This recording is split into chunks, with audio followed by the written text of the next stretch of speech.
So my name is João Tavares. I am currently a backend engineer at Trouva. Trouva is a niche e-store, so it's a marketplace for independent boutiques online. So any boutique that doesn't are tied to any brand. So for example, it's not a Nike boutique or wherever, can apply and have their products available on our e-store. So I'm here to talk about the art of naming things. So why naming? Okay. Basically, because names are everywhere. Okay, that's basically it. And it's an essential part of our days as developers to give names to things like variables, methods, everything. So, and why is our names important for coding? Well, basically because good names makes your code cleaner and easier to read. So in the end, it will make everyone's life easier. And this is mostly because most code is written once, but it's actually read many times. If you think about it, it's like whenever you pick up a task, you most likely need to read the code, understand what has been done, what do you want to change, probably refactor some things, and then in the end, you actually code a bit there and there and here, and yeah, and you get the results then. So now I have this graph here, and I don't know if any of you guys can guess what these values are. Like, it's related to our coding activities as developers. Anyone? No? Okay, so basically, if you look at it, in average, 75% of our time is reading code. The extra 20%, it's refactor the code that we have read. And we only in 5% of our time, we are actually writing new code, okay? This has been, this data, I wasn't the one who computed it. It was Peter Hallam, one of the lead developers behind C# and C# 2.0 and so on. And if you know also Robert C. Martin, the guy who wrote Clean Code, he goes even beyond and he says that 90% of our time, it's reading code. So it's even higher than the 75% that we have here.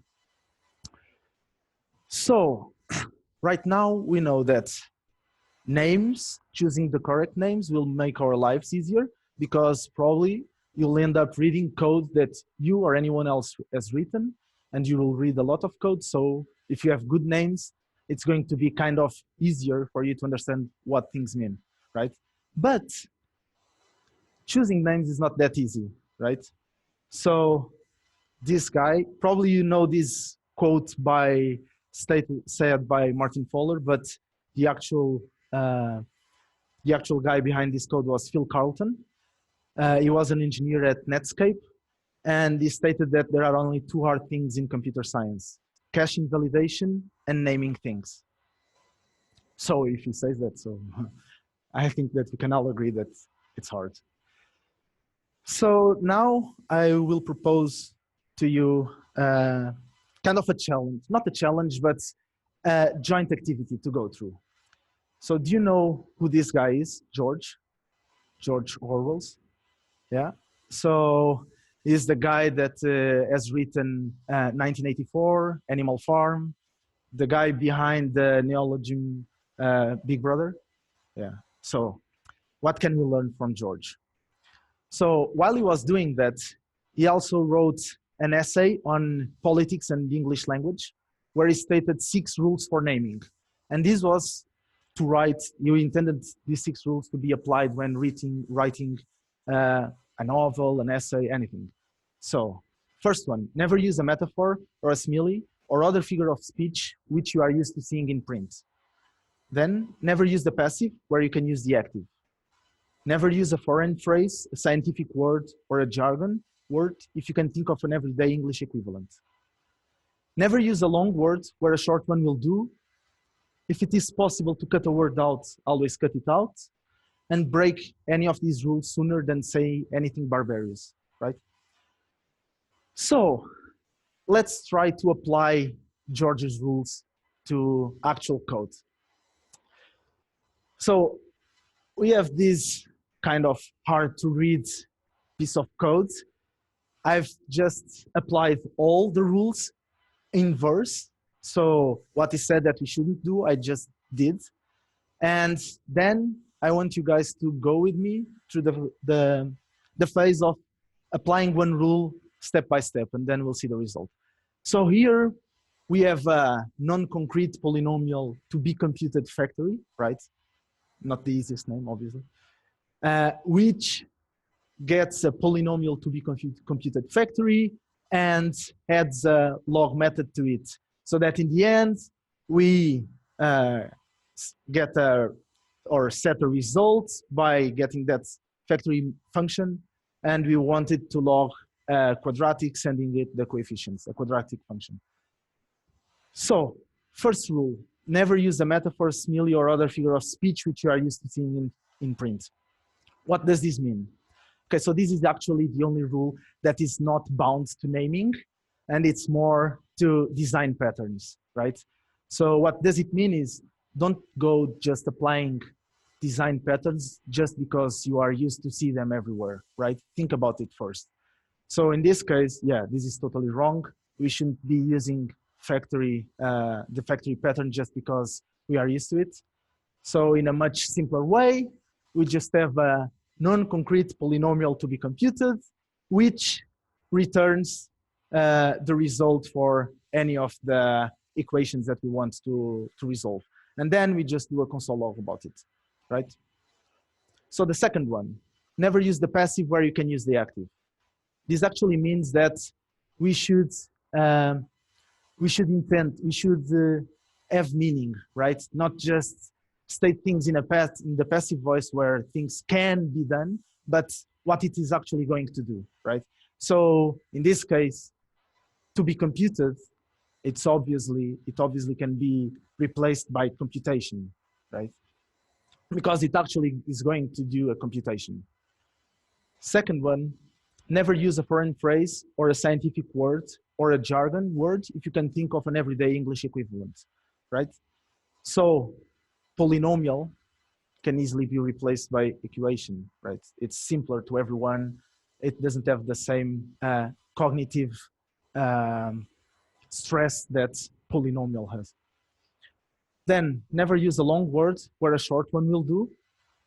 So non-concrete computation, yeah, it doesn't sound right. What about abstract equation solver? Much simpler to understand, right? Then if it is possible to cut a word out, always cut it out. Yeah. So abstract is actually not doing anything there. We can just rename it to equation solver, and quadratic equation solver and linear equation solver are already under the domain of equation solver. So we can just leave those bits out, and then we have equation solver that returns a quadratic equation or a linear equation. And in the end, it's break any of these rules sooner than say anything barbarous. And in this case, I think that the solver should come back in. And this is because we should try to be consistent above anything else. And what it actually references here is a quadratic equation solver that can be referenced anywhere else in the code. So it's always preferable to be consistent and to remain consistent through the code base than just applying the rules just because they are the rules that someone stated, right? So this is the difference that we have in the end.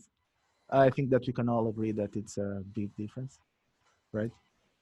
And what I was saying is that these are actually not rules, but guidelines that everyone should follow. It should be present in the back of our minds. Like whenever we are coding, we should think about, is this name correct? Is this going to introduce extra complexity for my colleagues that will down the line read this code? So think of this as guidelines and then try to apply it if it makes sense or not. So to sum up, names should reveal intention and avoid disinformation, right? So what does it mean, reveal intention? It's, if it's a contact, it's a contact. You are not going to name it A or data, right? It reveals that it's a contact. And it should avoid this information, which means that if it's a contact, don't name it letter or wherever, right? Don't name it any other thing that isn't what it's supposed to be. Then it should be pronounceable. So a lot of times people cut out on the length of the name just because they want it to be short. And we end up with some stuff like DT for date, and then can be interpreted as data or date. And it's kind of, yeah. And you cannot pronounceable. It's like DT. So, or if you concatenate like get DT before something else, it's, yeah. So it must be searchable also. So it must be easy for everyone to search for that word through the code base.